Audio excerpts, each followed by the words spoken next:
Hello, my name's Stacy. About a year ago, I lost my mother. It's still something that haunts me because I only found out too late that the reason for her death was my brother. But I did manage to get the perfect revenge on him for that. Let me tell you a little bit about my family. In my family, I was a mama's girl and my brother Steve was a papa's boy. That doesn't mean that I didn't love my dad or my brother didn't love my mom, but we just got along better with one parent. Aside from that, I'm older than Steve by about 9 years, so I have vivid memories of him growing up. Steve was not exactly the easiest child. He would constantly do things to get a raise out of people, like he would make fun of things that they're insecure about, or he would physically hurt them, but play it off as a joke. My mom hated that behavior, but my dad always laughed at it, which only enabled Steve to behave that way. I tried my best to lead him down the right road, but Steve was too stuck in his ways. Steve especially loved to do things for his own sake, even if it meant that it was going to be at the expense of someone else.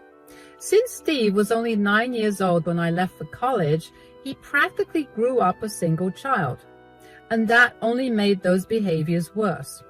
Because of his behavior and our large age gap, I ended up not being very close to him. When I was in my last year of college, my dad suddenly passed away in a car accident while he was on his way to meet me. To say I was traumatized would be an understatement.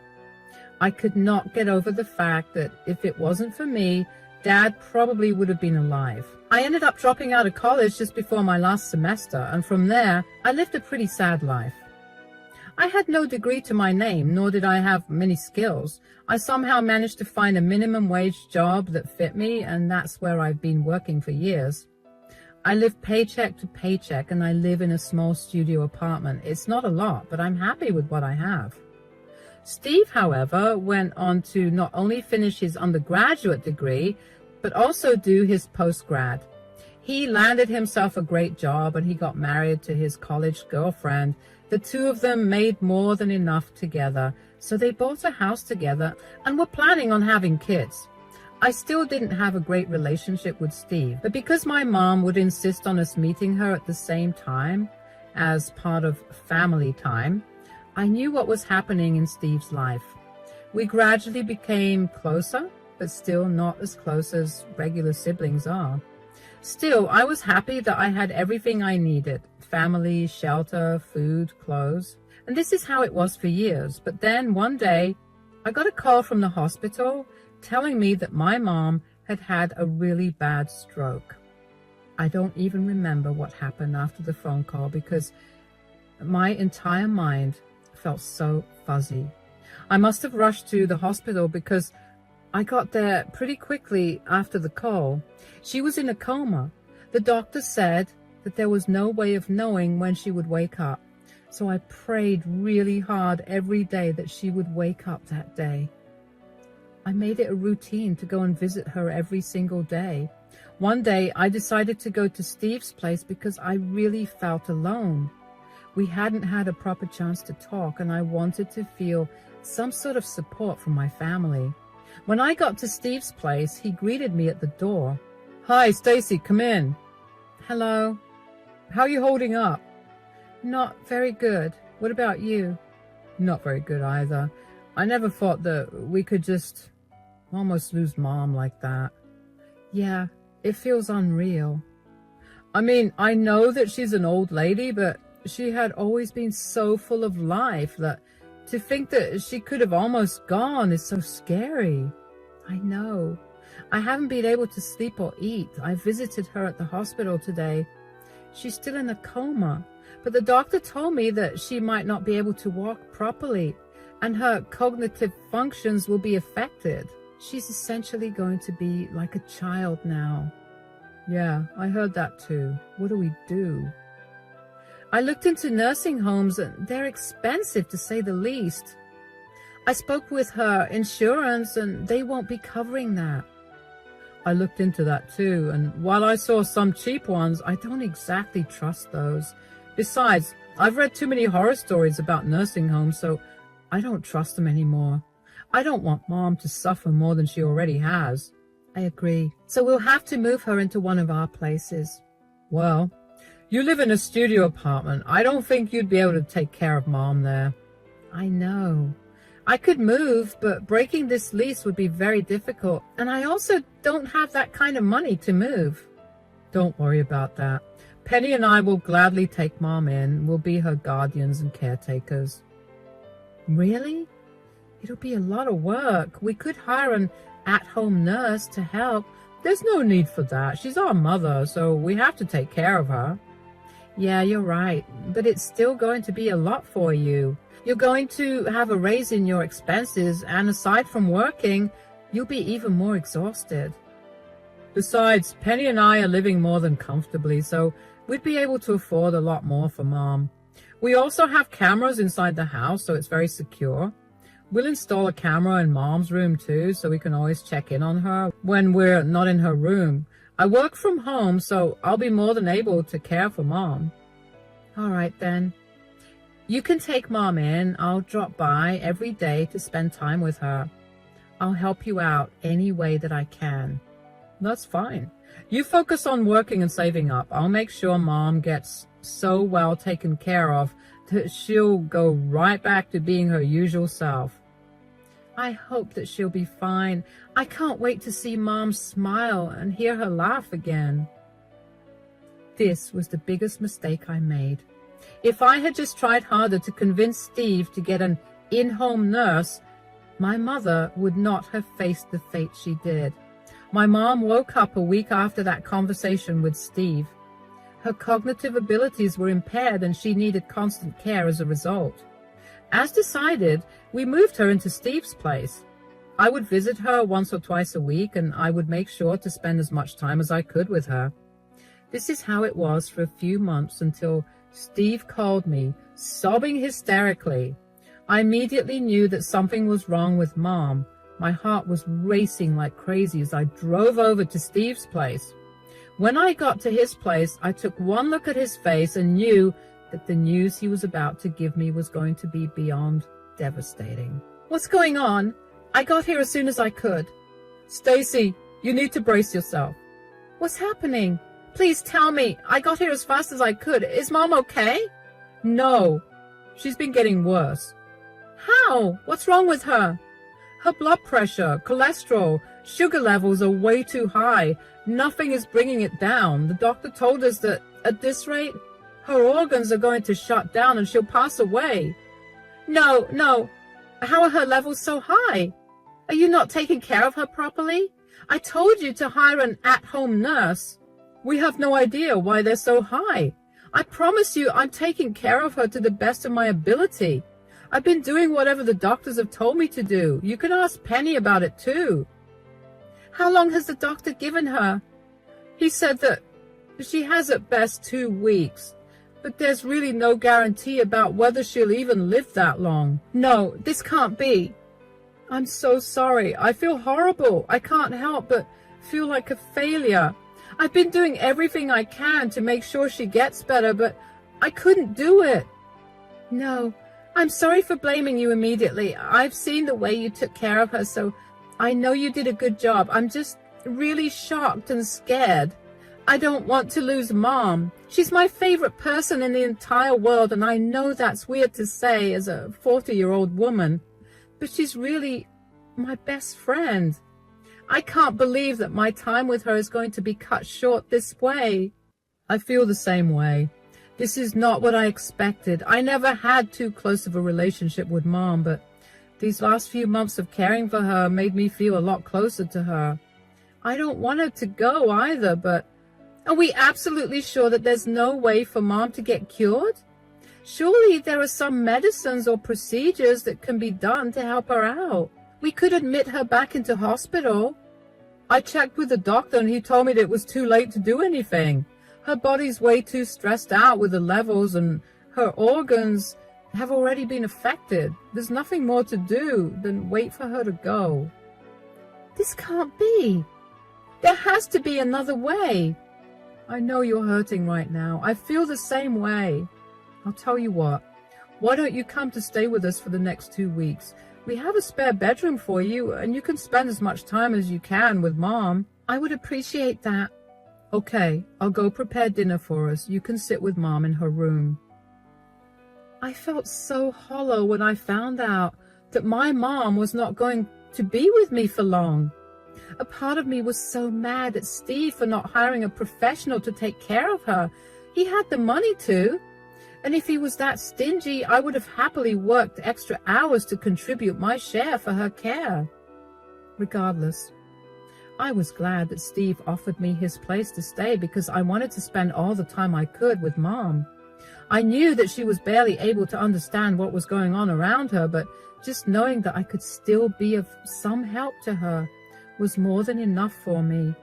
Over the next week, I managed to take off from work, but I was still open to doing minimal work. One particular day, my laptop crashed and I had an urgent email to send off. Steve wasn't home, but Penny was, so I asked her if I could borrow hers. She let me. And when I was done sending off the email, I couldn't help but notice a folder open in the taskbar. I opened it and I quickly realized that they were the recordings from the cameras in the house. I decided to go through some of the videos because I wanted to see how Mom had been before her health deteriorated.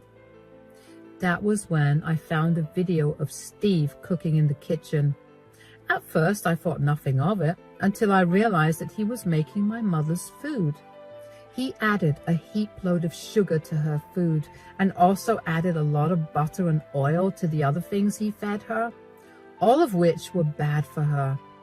I felt sick after I watched that, but I sent the video to myself. I couldn't come to terms with the reality that Steve got Mom sick, and Steve was killing Mom. I didn't know what to do about it, so I kept my mouth shut. One day after dinner was done, Steve started talking about how sad it was that Mom's health deteriorated so much. It's so sad that Mom's health has deteriorated so quickly. I know, it's a shame. So, Stacy, have you talked to Mom about her will? I haven't. I don't think I want to talk about that when she's dying. Well, Linda and I did, and we happened to see a copy of her will. Is that so? Yeah, she still had your dad on the will, so we had her make some changes. That's nice. I hope she's left everything equally for us. I'd hate for us to fight over something like an inheritance. Equally? Excuse me, but what have you done for Mom? What do you mean? We were the ones who took your mother in, and we've been the ones that have been taking care of her. Why would Linda divide things equally? Well, to be fair, I live in a studio apartment and there was no space to have Mom live with me. You were the only other option because nursing homes were too expensive for us. Yeah, but we still did all the work it took to take care of her for free. I think we're entitled to a lot more than an equal distribution. This is an absurd conversation to be having right now while our mother is literally on her deathbed. No, this is the perfect time. I don't want you accusing me of anything when you see the will. What do you mean? Did you tamper with the will? We didn't tamper with it. We just made sure that we were going to get what we really deserved. And Mom was okay with not leaving her kids with equal amounts of her assets? Yeah, I mean, there's absolutely no chance that she'll leave a single penny for you when you did nothing for her. She saw how hard we worked to take care of her, and she's going to reward us accordingly. Well, neither will you get a single penny from her because you made her sick. What are you talking about? The other day, I happened to come across a video of you making food for Mom. I saw how you loaded her food with sugar and lots of fats, which you know is deathly for her, given her heart problems and diabetes. Her organs have started shutting down because of what you did. You're lying. You have no proof of that. You're just making things up so you can do something about the will. Here, why don't you watch the video yourselves? I watched as their faces turned from anger to fear. Both of their faces paled and they were sweating so much you'd think we were in a sauna. I was glad that I finally found a way to express what I'd been feeling about what I thought, because I now had solid plan in place for what I was going to do with the video. But before I could do anything, I wanted to hear what they had to say for themselves. As I turned my phone back to me, I set it to record because I needed as much evidence as I could get. So, do you have something to say for yourselves? How did you get this video? Does that really matter? Did you place cameras in our home and record us? That's a crime, you know. First of all, I did not do that. That behavior is psychotic and I don't have time for that.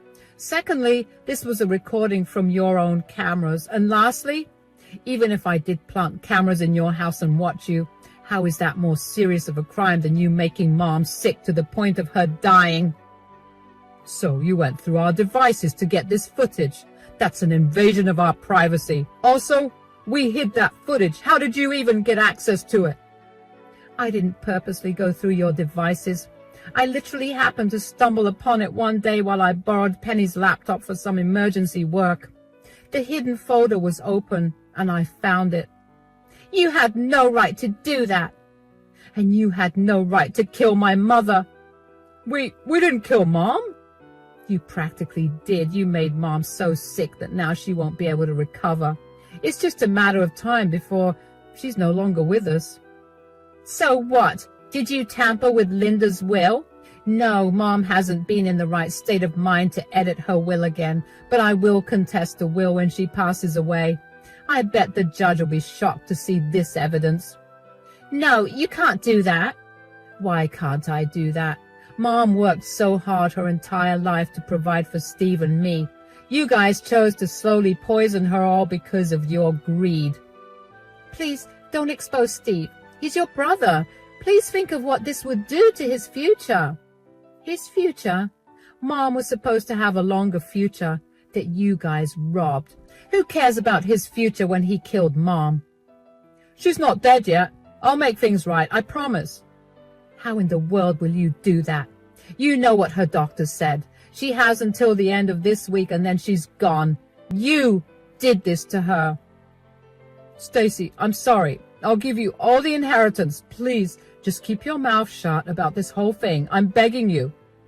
No amount of begging will change my mind about this. I only kept silent about this because I didn't want Mom to leave us feeling upset and betrayed. If Mom had even a sliver of a chance of survival, I would have reported you immediately.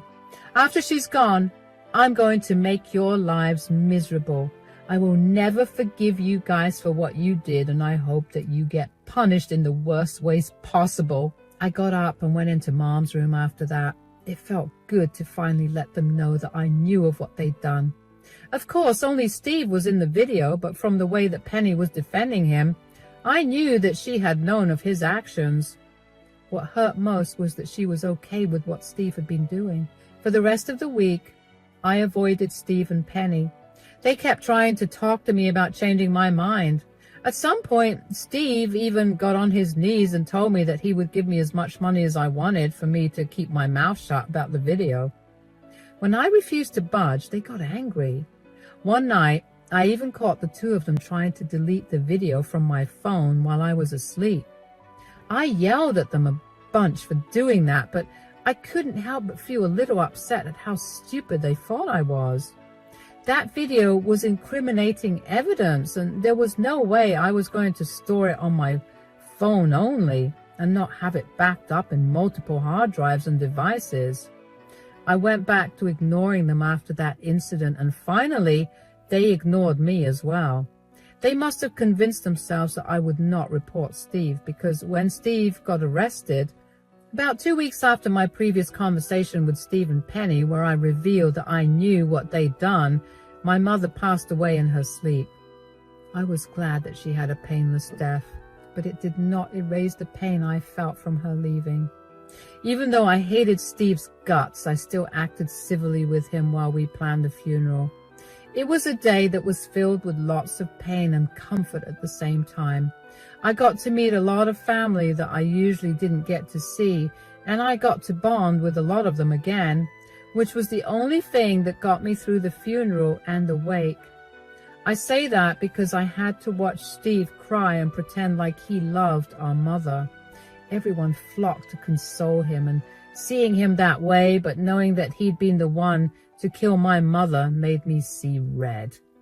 And then the day of the reading of Mom's will came. As expected, I got left with nothing while Steve got all her assets. I knew that he had tampered with her will because at no point was Mom in the right state of mind to correct her will in the last few months. That, along with the evidence I had against Steve, was enough for me to contest the will.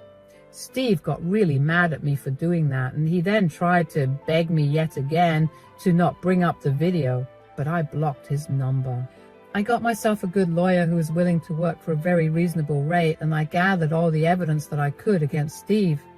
The entire case went on for a very, very long time, and honestly, it was so draining that at many points I thought of just dropping the whole thing. But then I'd remember the sweet face of my mother as she lay in bed crying in pain, and I'd throw away all ideas of dropping the case. I was going to make sure my mother got the justice she deserved. My lawyer fought hard to convict Steve, and finally he was convicted of elder abuse. The original will of my mother was brought out, and in it she had willed everything to me in case her husband had passed away. I couldn't help but feel like my mom knew that Steve was going to do something wrong, so she took precautions for that from the start. I was given the entirety of my mother's inheritance, and Steve was sentenced to 7 years in prison. I did not even care about the money from my inheritance. I only cared that Steve was going to be facing the consequences of his actions.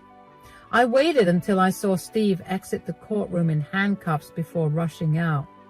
I did not want to deal with anything that Penny would have to say to me. Over the next week, Penny continued to spam my phone with calls. I did my best to ignore her and instead tried to focus on myself.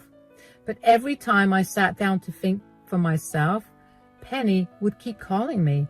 One day when she called me, I was in a particularly bad mood. I decided to pick up the call and let that be the last time that I spoke to her. I knew that she was going to trigger a lot of emotions, but I figured that I might as well get it over with. What do you want? Are you finally happy now? You threw Steve in jail all because of your greed. My greed? What are you talking about? All you wanted was that inheritance. We told you we'd give you the whole thing if you just kept your stupid mouth shut. I did not care about the inheritance. Don't lie to me. I saw the way you were struggling. Any amount of money would have made your life easier. Of course you wanted that money. Did you not hear anything that I said when I was at your place that day? I showed you the video. I told you that I'd be reporting you two for elder abuse. And we told you to keep your mouth shut. We were willing to pay you whatever it took for you to not say a word. I don't care about the money. No amount of money would have healed my mother, nor will it bring her back. What you two did was beyond disgusting, and now Steve is facing the consequences of his actions. But he's your brother. Do you not care that he's going to be rotting in prison for 7 years? He poisoned my mother every single day because he wanted the money. 7 years is too short of a sentence. You're a monster. You're valuing a dead person over someone who's alive and has a long future ahead.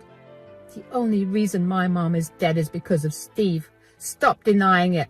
You're lucky that he protected you. You and I both know that you're equally guilty for what you guys did to Mom.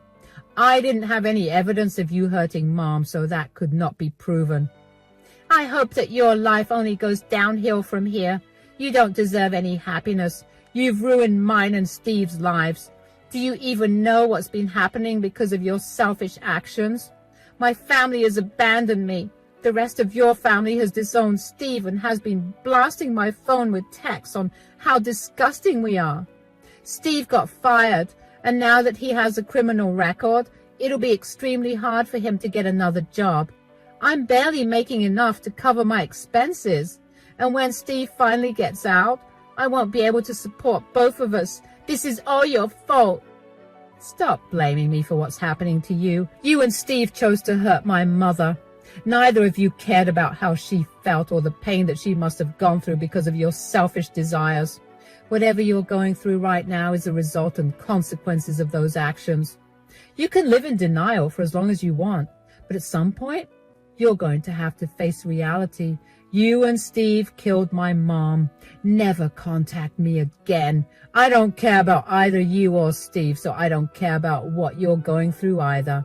Bye. I cut the call on Penny pretty quickly after that. She had some nerve to call me and yell at me for putting Steve in jail. She clearly did not realize how I'd be the one living with the guilt of not having reported Steve earlier, or not being around enough to figure out what she and Steve were doing. If I had moved to another bigger apartment, I would have been able to save Mom, and she would have been able to live for at least another 5 years. Penny was only thinking about her husband rotting in jail, and not the reason for that happening to him. I couldn't understand how Penny could blame me for what happened when she knew that what Steve was doing was wrong, and she still supported him. It was truly a miracle that I did not lash out at Penny and start yelling at her.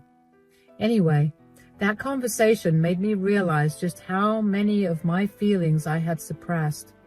I knew that I couldn't keep feeling the way I did, or I would spiral into depression, and getting out of that would not be an easy feat at all. I couldn't help feeling so guilty about my position in life and my inability to earn more money, because if I did, I would have still had my mother by my side.